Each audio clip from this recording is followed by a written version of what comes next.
This how-to video shows you how to edit a focus area, which includes a content assessment and playlist.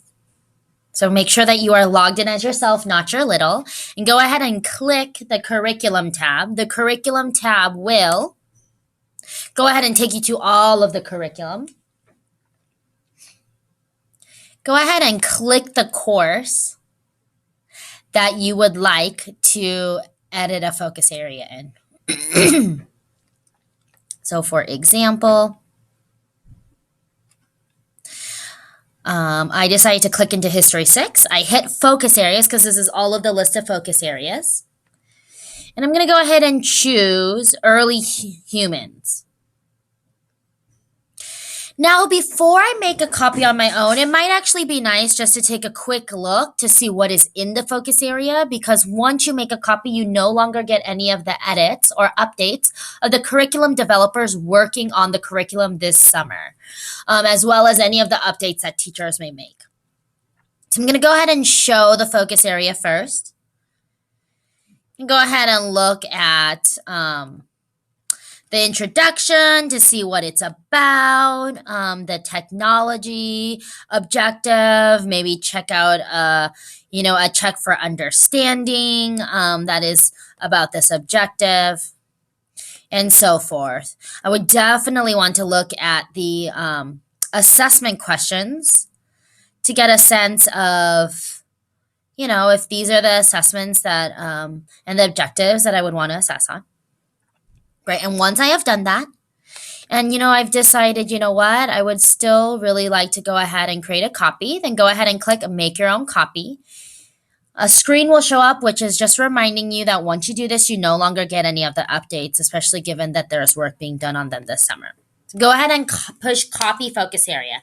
You'll notice that the button is disabled. The reason this button is disabled is because the computer on the back end now is actually going through Early Humans and copying over every content assessment question, every objective, every resource. And so it does take a little bit of time and it's thinking.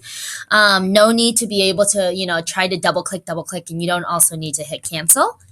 After you've done that, you will have your own focus area.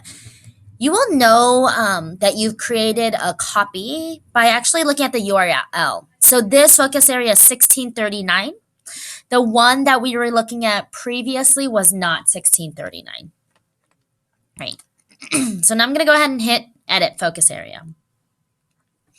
Now you will notice that these playlists are very much designed to honor us, assessment-driven instruction and to utilize like today principles.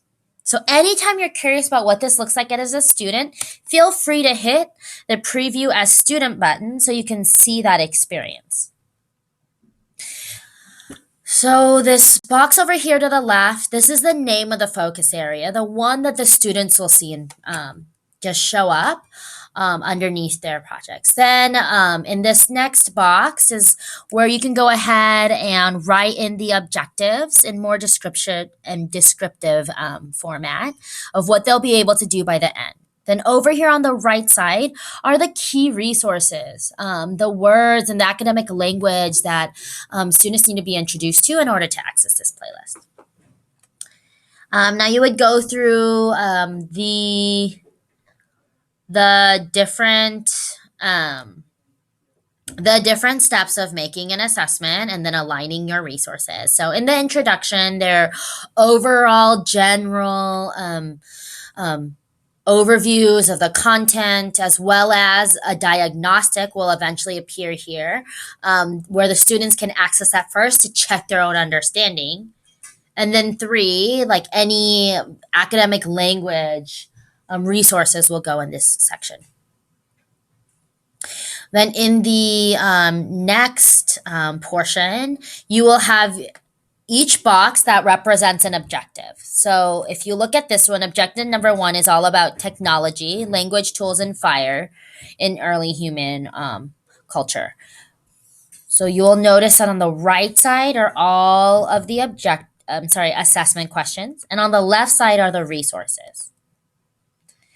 So as you know, the assessments can be randomized and pulled from a variety of different assessment questions. And so you get to decide how many assessment questions should be used for technology. So perhaps, you don't actually think it should be 4 out of 10. You actually think that this is a 2 out of 10 question, or maybe it's a 6 out of 10 question. Whatever you decide to do, you can go ahead and save that, and that determines the number of questions every single student will see when they take this content assessment. If you want to go ahead and add an assessment question, you can. You can go ahead and add in whatever the context is for this question.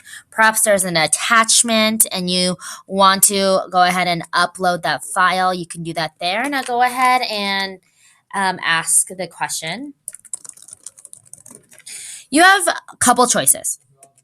Number one, you can do explicit constructed response. Explicit constructed response means that you actually might want students to type in their answer.